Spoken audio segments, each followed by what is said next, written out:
Saudara-saudari yang dikasihi Tuhan Yesus Kristus, selamat bertemu kembali dalam program Arus Hayat Voice. Tema kita kali ini adalah makna sejati Pentakosta. Pembacaan Alkitab kita ambil dari Kisah Para Rasul pasal 2 ayat 1.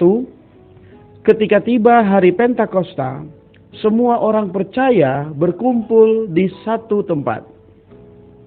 Kemudian kita baca Imamat pasal 23 ayat 15 sampai 16. Kemudian kamu harus menghitung mulai dari hari sesudah Sabat itu, yaitu waktu kamu membawa berkas persembahan unjukan, harus ada genap 7 minggu sampai pada hari sesudah Sabat yang ke-7, kamu harus hitung 50 hari. Lalu kamu harus mempersembahkan korban sajian yang baru kepada Tuhan. Demikianlah firman Tuhan, saudara-saudari yang dikasihi oleh Tuhan Yesus Kristus. Kata Pentakosta berarti ke-50. Inilah hari ke-50 setelah kebangkitan Tuhan, yang dihitung mulai dari hari kedua setelah hari raya Paskah saat Tuhan disalibkan, dengan 7 minggu yang ada di tengahnya.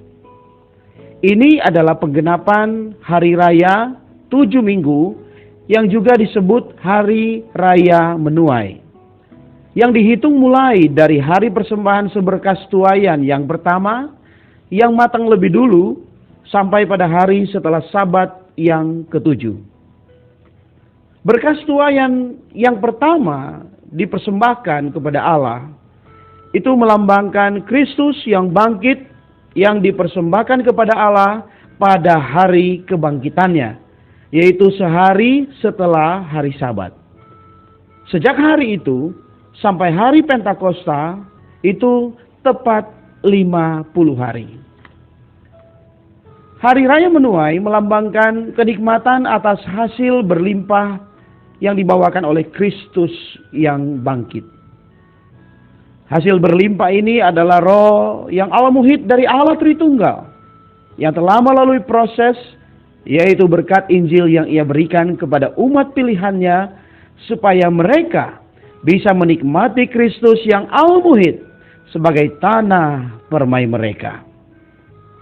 Ini menandakan dengan menerima roh yang limpah lengkap pada hari Pentakosta, orang-orang beriman bukan hanya telah memasuki tanah permai, tetapi juga telah berbagian di dalam kekayaan berlimpah dari Kristus yang al-muhid di dalam kebangkitan dan kenaikannya sebagai bagian penuh dari Allah di dalam ekonomi perjanjian barunya.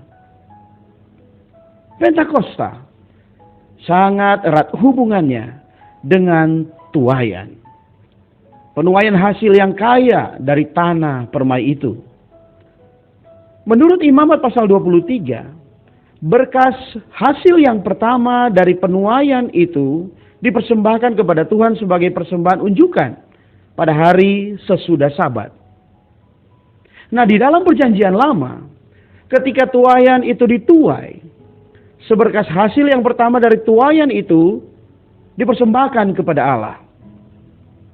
Berkas ini adalah lambang Kristus yang bangkit, yang dipersembahkan kepada Allah pada hari kebangkitannya sebagai buah sulung dari tuaian Allah bagi kepuasan Allah Bapa. Jadi, Pentakosta sebenarnya mengacu kepada tuaian, dan bahwa tuaian itu melambangkan kenikmatan terhadap kelimpahan dari Kristus yang bangkit. Hasil yang limpah ini sebenarnya adalah roh yang al-muhid. Lalu, apakah yang terjadi pada hari Pentakosta? Pada hari itu terjadi pencurahan roh yang al-muhid. Roh ini adalah hasil yang limpah dari Allah Tritunggal yang telah melalui proses yang diberikan oleh Dia kepada umat pilihannya sebagai berkat sejati dari Injil. Mengenai ini, di dalam Galatia pasal 3 ayat 14 mengatakan, Yesus Kristus telah melakukan hal ini supaya di dalam Dia berkat Abraham sampai kepada bangsa-bangsa lain, sehingga melalui iman kita menerima roh yang telah dijanjikan itu. Ini menunjukkan bahwa berkat unik Injil itu bukan surga, juga bukan pengampunan dosa-dosa. Berkat unik Injil adalah roh itu, yaitu roh yang al-muhid dari Allah Tritunggal yang telah melalui proses. Roh ini adalah berkat Injil yang diberikan kepada kita, supaya kita dapat menikmati Kristus yang al-muhid, yang adalah perwujudan Allah Tritunggal sebagai tanah permai kita. Penerimaan mereka terhadap roh yang limpah lengkap pada hari Pentakosta menunjukkan bahwa mereka bukan hanya telah masuk ke dalam tanah permai itu, bahkan mereka berbagian di dalam kelimpahan yang limpah lengkap dari Kristus yang al-muhid di dalam kebangkitan dan kenaikannya sebagai bagian penuh Allah yang diberikan di dalam ekonomi perjanjian barunya. Kita tidak boleh mengabaikan kenikmatan terhadap Kristus sebagai tuayan. Ada beberapa orang mungkin ingin menjadi seperti Maria yang bertemu dengan Tuhan pada hari saat kebangkitannya. Atau setidaknya seperti murid-murid yang bertemu dengan dia pada malam harinya. Tetapi semua itu bukanlah kenikmatan yang penuh. Kenikmatan yang penuh terhadap Kristus sebagai tuayan ini sebenarnya adalah roh pemberi hayat yang al-muhid sebagai perampungan dari Allah Tritunggal yang telah melalui proses yang mencapai kita. Hal ini terjadi pada saat dia sebagai kepala gereja mencurahkan dirinya ke atas tubuhnya sebagai roh ekonomikal pada hari Pentakosta.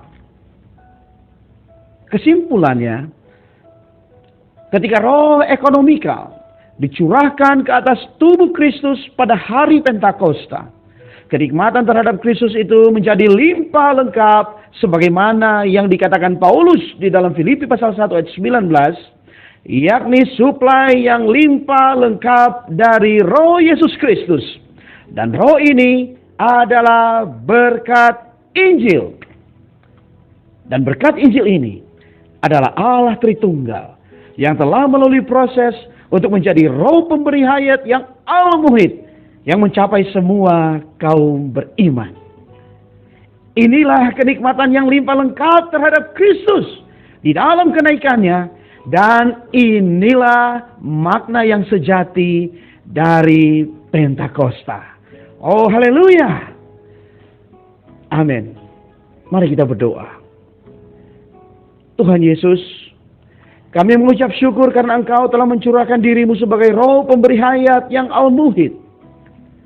Kami bukan saja telah menjadi umat tebusan-Mu, terlebih lagi kini kami dapat menikmati Engkau sebagai roh yang limpah lengkap, yang senantiasa tersedia bagi kenikmatan dan kepuasan kami. Kiranya hari-hari kami menjadi hari Pentakosta, di mana kami bisa menikmati segala kelimpahan-Mu sebagai roh itu. Terima kasih Tuhan. Amin. Demikianlah firman Tuhan. Sampai bertemu di kesempatan berikutnya. Kasih karunia-Nya menyertai kita semua.